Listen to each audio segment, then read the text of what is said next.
to the school on the previous day, someone had told him that there would be no school and he had gone back home.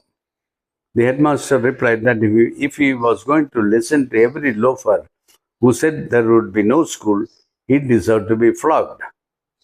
Anyway, why did he not come to the school and verify? No answer.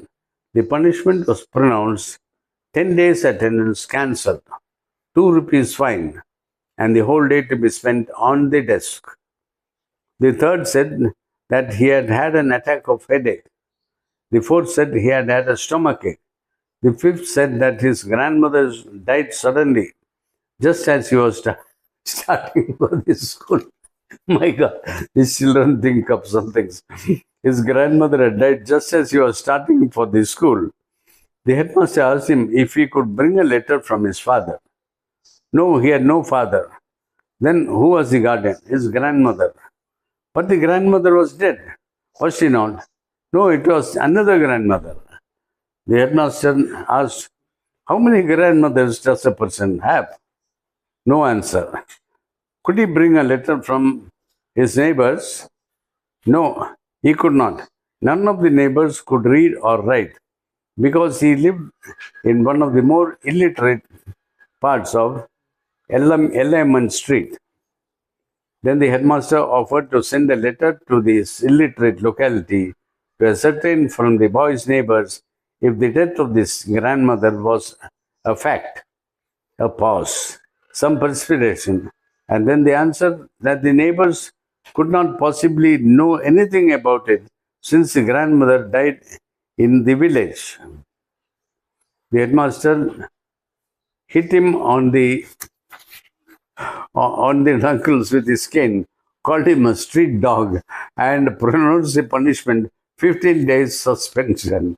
My God. When Swaminathan's turn came, he looked around helplessly. Rajam sat on the third bench in front and resolutely looked away. He was gazing at the blackboard intently. But yet, in the back of his head and the pink ears were visible to Swaminathan. It was an intolerable sight. Swaminathan was in acute suspense, lest that head should turn and fix its eyes on him. He felt that he would drop from the desk to the floor if that happened. The pink ears 3 benches off made him incapable of speech. If only somebody would put a blackboard between his eyes and those pink eyes. He was deaf to the question that the headmaster was putting to him. A rap on his body from the headmaster's cane brought him to himself. Why did you keep away yesterday? Asked the headmaster, looking up.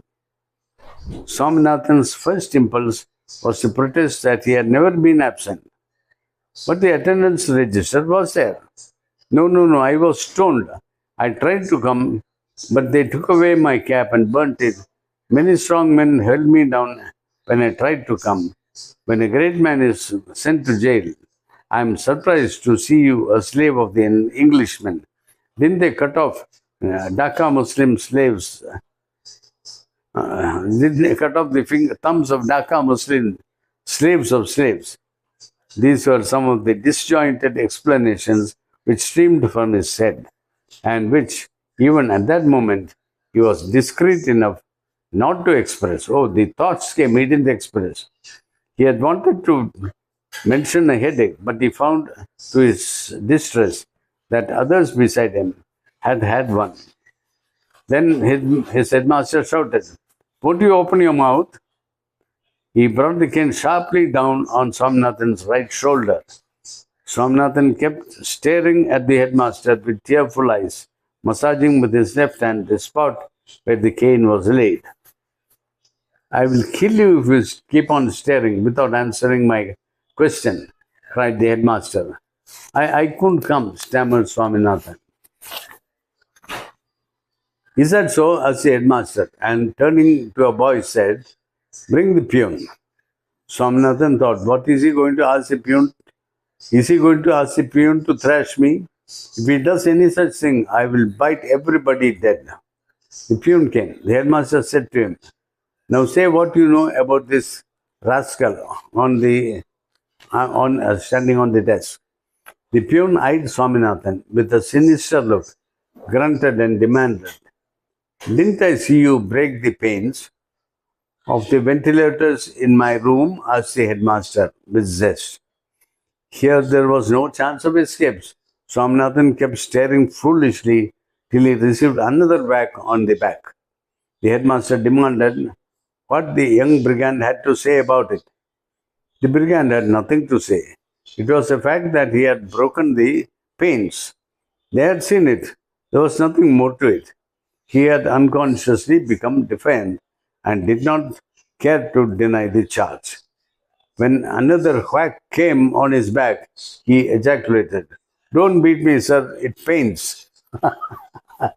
So, this was an invitation to the headmaster to bring down the cane 4 times again. He said, "Keep standing there on the steps, standing like an idiot, staring like an idiot, till I announce your dismissal." Every pore in Swaminathan's body burnt with the touch of the cane.